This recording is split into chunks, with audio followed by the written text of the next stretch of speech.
Hello साथियों, तो इस वीडियो में हम लोग बायोलॉजी के कई टॉपिक करने वाले हैं। जैसा कि इसके पीछे जितने भी वीडियो बायोलॉजी के बन चुके हैं उनको प्लेलिस्ट बना दी गई उन वीडियो की, आप जाकर देख सकते हैं। तो अब हम विटामिन्स के बारे में देखेंगे। विटामिन्स काफ़ी इंपॉर्टेंट क्वेश्चन देखेंगे जो कि काफ़ी महत्वपूर्ण होता है किसी भी एग्ज़ाम के लिए। किसी भी एग्ज़ाम में आने के चांस बहुत ज़्यादा होते हैं।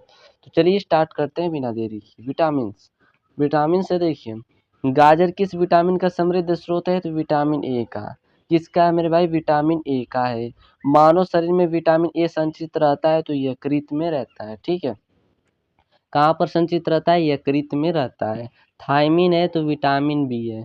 थायमिन क्या है? विटामिन बी है। जिस विटामिन में कोबाल्ट होता है वह है विटामिन बी 12।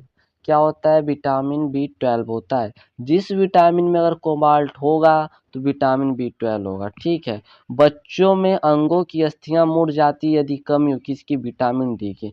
विटामिन डी की अगर कमी होगी तो बच्चों की जो हड्डियां होंगी वो क्या हो जाएगी? मुड़ जाएंगी। विटामिन बी 2 का अन्य नाम क्या है? तो राइबोफ्लेविन है। राइबोफ्लेविन है, याद रखेंगे। विटामिन बी 2 का नाम राइबोफ्लेविन है। आगे बढ़ते हैं हम लोग, देखिए क्या आगे है। यहाँ पर देखेंगे, अगर एक कठोर परिश्रम करने वाला पुरुष की दैनिक ऊर्जा की आवश्यकता होती है तो 4000 कैलोरी की ऊर्जा होगी। कितनी की? 4000 कैलोरी ऊर्जा की आवश्यकता होगी। साइनोकोबालामीन कोबालामीन है, विटामिन बी 12 है। साइनोकोबालामीन है तो विटामिन बी 12 है। विटामिन जो खट्टे फलों में पाया जाता है तथा चर्म को स्वस्थ रखने के लिए जरूरी होता है, विटामिन सी है। कौन है मेरे भाई? विटामिन सी है। चर्म को स्वस्थ रखने के लिए जरूरी होता है विटामिन सी। विटामिन सी का सबसे उत्तम स्रोत है आंवला। विटामिन सी अगर आपको चाहिए तो आंवला खा लीजिए, विटामिन सी भरपूर मिल जाएगा। किस विटामिन की कमी के कारण मसूड़ों में रक्त और दांत हिलने लगता है? तो विटामिन सी के कमी के कारण, ठीक है। किसके कारण? विटामिन सी के कमी के कारण। आगे बढ़ते हैं। विटामिन सी का रासायनिक नाम क्या है? तो एस्कॉर्बिक अम्ल होता है। क्या होता है? एस्कॉर्बिक अम्ल होता है। किस सब्जी से प्राप्त न होने वाला विटामिन है? Vitamin D. क्या है मेरे भाई? विटामिन डी है। किसी सब्जी से प्राप्त न होने वाला विटामिन है तो विटामिन डी है, जो कि किसी सब्जी में नहीं पाया जाता है। प्रातःकालीन धूप में मानव शरीर में कौन सा विटामिन उत्पन्न होता है? तो विटामिन डी होता है। मतलब धूप से, सूर्य की जो प्रकाश होता है उससे विटामिन डी हमें प्राप्त होता है। मछलियों की यकृत के तेल में किसकी प्रचुरता होती है? तो विटामिन डी की सबसे ज्यादा प्रचुरता होती है। विटामिन डी के सर्जन में क्या पाया जाता है? तो कैल्सीफेरॉल पाया जाता है। क्या पाया जाता है विटामिन डी में? कैल्सीफेरॉल। विटामिन ई विशेषता किसके लिए महत्वपूर्ण है? लिंग ग्रंथियों की सामान्य क्रिया के लिए, ठीक है। आगे बढ़ते हैं तो देखेंगे हम लोग आगे, कौन सा विटामिन पानी में घुलनशील है? तो विटामिन बी क्या होता है? पानी में घुलनशील होता है। विटामिन विटामिन ए की कमी के कारण होता है तो नाइट ब्लाइंडनेस होता है। क्या होता है? नाइट ब्लाइंडनेस होता है। छीली हुई सब्जियां को धोने से कौन सा विटामिन निकल जाता है? विटामिन सी निकल जाएगा। छीली हुई सब्जियों को धोने से कौन सा विटामिन निकलता? विटामिन सी निकलता। गोल्डन धान में सर्वाधिक मात्रा होता है तो विटामिन ए का। तो यार आप विटामिन से कुछ महत्वपूर्ण क्वेश्चन जो कि हम लोग निपटारा कर दिए हैं। अगला जो टॉपिक है जीव विज्ञान की शाखाएं और उपशाखाएं, चलिए इसको भी इसी वीडियो में निपटारा कर देते हैं हम लोग। तो बहुत अच्छे से देखेंगे प्यारे साथियों। तो देखिए दोस्तों, जीव विज्ञान की शाखाएं एवं उपशाखाएं, अभी तक वीडियो को लाइक नहीं किया तो वीडियो को लाइक कर दीजिए। चैनल को सब्सक्राइब नहीं किया तो चैनल को सब्सक्राइब कर रखिए। देखिए, जीव विज्ञान शब्द का प्रयोग सर्वप्रथम किसने किया था? तो लैमार्क तथा ट्रेवीरेनस ने किया था। जीव विज्ञान के जनक के नाम से जाने जाते हैं, फादर ऑफ बायोलॉजी, तो याद रखिएगा अरस्तु।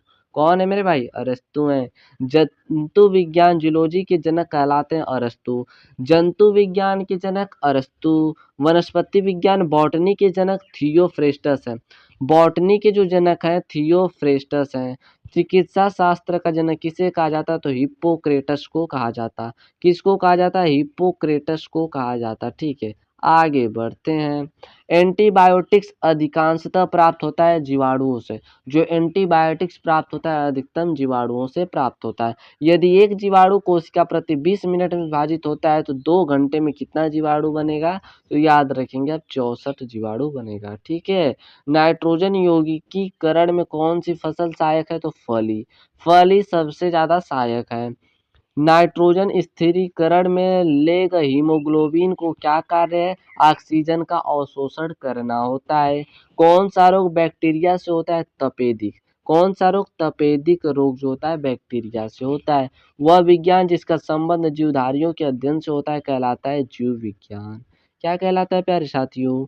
जीव विज्ञान कहलाता है। देखेंगे फाइकोलॉजी। फाइकोलॉजी में किसका अध्ययन किया जाता है? शैवालों का अध्ययन किया जाता है। फाइकोलॉजी में शैवाल का अध्ययन किया जाता है। पर्यावरण का अध्ययन जीव विज्ञान की किस शाखा के अंतर्गत किया जाता है? तो पारिस्थितिकी के अंतर्गत किया जाता है। आगे बढ़ते हैं। तो देखिए क्या है, तपेदिक मतलब टीबी जिसे कहते हो। तपेदिक जिसे टीबी उत्पन्न करने वाला जीवाणु है तो माइकोबैक्टीरियम है। माइकोबैक्टीरियम है। एक्सोबायोलॉजी में किसका अध्ययन किया जाता? तो बाह्य ग्रहों तथा अंतरिक्ष में जीवन का अध्ययन किया जाता। पुष्पों का अध्ययन क्या कहलाता? एंथोलॉजी कहलाता। पुष्पों का अध्ययन एंथोलॉजी कहलाता है। कीटों के अध्ययन को क्या कहा जाता है? तो एंटोमोलॉजी कहलाता है। क्या? एंटोमोलॉजी कहलाता है। सर्पेटोलॉजी में किसका अध्ययन किया जाता है? तो सर्पों का अध्ययन किया जाता है, मतलब सांप का अध्ययन किया जाता है। सर्पेटोलॉजी में किसका अध्ययन किया जाता है? सर्पों का। डर्मेटोलॉजी में किसका अध्ययन किया जाता है? त्वचा तथा इसके रोगों का अध्ययन किया जाता है। त्वचा तथा इसके रोगों का किसमें? डर्मेटोलॉजी में। ऑस्टियोलॉजी में अध्ययन किया जाता है अस्थियों का। ऑस्टियोलॉजी में अध्ययन किया जाता है अस्थियों का। ठीक है, तो यह रहा जो कि हम लोग कर लिए, इससे भी कुछ महत्वपूर्ण। अब देखते हैं हम लोग अन्य तथ्यों के बारे में, जो कि काफ़ी कहीं से भी और क्वेश्चन आ जाता है तो उससे रिलेटेड इसमें हम लोग निपटारा कर देते हैं। ठीक है, चलिए तो देखते हैं इसको भी। देखेंगे प्यारे साथियों, प्रशीतन खाद्य परिरक्षण में मदद करता है, जैव रासायनिक अभिक्रिया की दर को कम कर। ठीक है, जैव निम्नलिखित अपशिष्ट को किसकी सहायता से उपयोगी पदार्थ में रूपांतरित है किया जाता है? तो जीवाणु। देखिए मैं पूरी बुक का ही निपटारा करने वाला हूँ, याद रखिएगा आप इस बात को, बस आप पढ़ते जाइए ध्यानपूर्वक, पूरा बुक खत्म हो जाएगा। ठीक है, तो देखिए किसके द्वारा दूध खट्टा होता है? बैक्टीरिया के द्वारा। बैक्टीरिया के द्वारा दूध क्या हो जाता है? खट्टा हो जाता है। दूध के दही के रूप में जमने का कारण है तो लैक्टोबैसिलस जीवाणु के कारण। ठीक है, HIV द्वारा होने वाला रोग है एड्स होता है। एड्स किसके द्वारा होता है? HIV के द्वारा। एड्स वायरस क्या होता है? तो एक सूची RNA होता है। ठीक है, आगे बढ़ते हैं मेरे प्यारे साथियों। आप लोग लाइक नहीं कर रहे हो यार, लाइक करो जल्दी से। ठीक है, एड्स का कारण है तो वायरस होता है। एड्स का कारण क्या होता है? वायरस होता है। HIV का फुल फॉर्म क्या होता है? तो ह्यूमन इम्यूनोडेफिशिएंसी वायरस होता है। एड्स फैलता है तो शारीरिक संपर्क से। शारीरिक संपर्क होगा तो एड्स फैलेगा। ठीक है, विषाणु में क्या होता है? न्यूक्लिक एसिड और प्रोटीन होता है। न्यूक्लिक एसिड और प्रोटीन होता है। सार्स क्या है? तो विषाणु जनित रोग है। सार्स क्या है? विषाणु जनित रोग है। खसरा किस संक्रमण के कारण होता है? तो विषाणु के कारण होता है। खसरा की बात करें, विषाणु के कारण होता है। खसरा एक संक्रमण रोग है। कौन सा रोग विषाणु के कारण होता है? तो चेचक होता है। ठीक है, चेचक होता है। आगे बढ़ते हैं, देखेंगे आगे मेरे प्यारे साथियों। देखिए, जंतुओं में होने वाला फुट एंड माउथ रोग किसके कारण उत्पन्न होता है? तो विषाणु के कारण। आलू में मोजैक रोग का कारक तत्व है विषाणु है। मशरूम क्या है? तो एक कवक है। मशरूम क्या एक है? कवक है। प्रथम युक्त प्रतिजैविक कौन सा था? तो पेनिसिलिन था। एथलीट फुट नामक बीमारी किसमें उत्पन्न होती है? तो कवक से उत्पन्न होती है। कौन सा एक कवक एवं उच्च पादप की जड़ों के बीच उपयोगी कार्य संबंध को दर्शाता? माइक्रोराइजा। क्या दर्शाता? माइक्रोराइजा दर्शाता। आगे बढ़ते हैं, देखिए लाइकेन जिन दो वर्गों के पौधों से मिलकर बनता है वे है कवक और शैवाल से लाइकेन बनता है। लिटमस अम्ल क्षार सूचक प्राप्त होता है तो लाइकेन से ही प्राप्त होता है। साबूदाना, साबूदाना किससे बनाया जाता है? तो साइकस से बनाया जाता है। किससे बनाया जाता है मेरे प्यारे भाई? साइकस से। दमा एवं खांसी के रोगों में काम आने वाला औषधि इफेड्रिन किससे प्राप्त की जाती है? तो इफेड्रा से प्राप्त की जाती है। इफेड्रा से प्राप्त की जाती है। कौन एक जीवित जीवाश्म कहलाता है? जिंकोगो। जिंकगो। ठीक है, विषाणु वृद्धि करता है, जीवित कोशिकाओं में विषाणु वृद्धि करता है। पौधे का कौन सा भाग फूल बनने की उत्पिन ग्रहण करता है? तो याद रखिएगा पर्ण। क्या होता है? पर्ण। आगे बढ़ते हैं, देखिए कुरिंजी पुष्प के 12 वर्ष में एक बार खिलने का कारण है क्या है? तो फ्लोरिजन स्राव के कारण। उसमें क्या होता है? फ्लोरिजन क्या होता है मेरे भाई? स्राव होता है। ठीक है, तो प्यारे साथियों चलिए आगे देखते हैं। संसार का सबसे छोटा पुष्प है उल्फिया है। क्या संसार का, पूरे विश्व की बात की जा रही है मेरे भाई, तो उल्फिया है, याद रखेंगे उल्फिया है। फूल गोभी में पौधे का उपयोगी भाग कौन सा है, तो ताजा पुष्प समूह होता है। विश्व का सबसे बड़ा पुष्प है मेरे भाई, काफी इंपॉर्टेंट क्वेश्चन है, कई बार पूछा जा चुका है। तो विश्व का सबसे बड़ा पुष्प की बात करें, रिफ्लेशिया का फूल है। किसका, रिफ्लेशिया का फूल है। और सबसे छोटा पुष्प की बात करें तो उल्फिया है, ठीक है।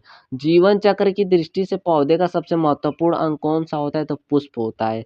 प्याज में खाद्य भाग है, मतलब प्याज में कौन सा खाने योग्य है, तो तना होता है। आलू है तो रूपांतरित एक तना है, ठीक है, रूपांतरित एक तना है। तारपीन का तेल प्राप्त किया जाता है तो चीड़ से। किससे प्राप्त किया जाता, चीड़ से प्राप्त किया जाता है, ठीक है। आगे बढ़ते हैं। सामान्य प्रयोग में आने वाला मसाला लौंग कहाँ से प्राप्त होता, फूल की कली से प्राप्त होता। हशीश पौधे से प्राप्त की जाती है, बताइए कि वो पौधे के किस भाग से प्राप्त की जाती है, तने तथा नर पुष्प क्रम के निस्राव से, ठीक है। प्रकाश संश्लेषण होता है, केवल दिन में होता है। प्रकाश संश्लेषण केवल दिन में होता है। प्रकाश संश्लेषण के लिए कौन सी गैस आवश्यक है, तो कार्बन डाइऑक्साइड CO2 क्या है मेरे भाई, आवश्यक है।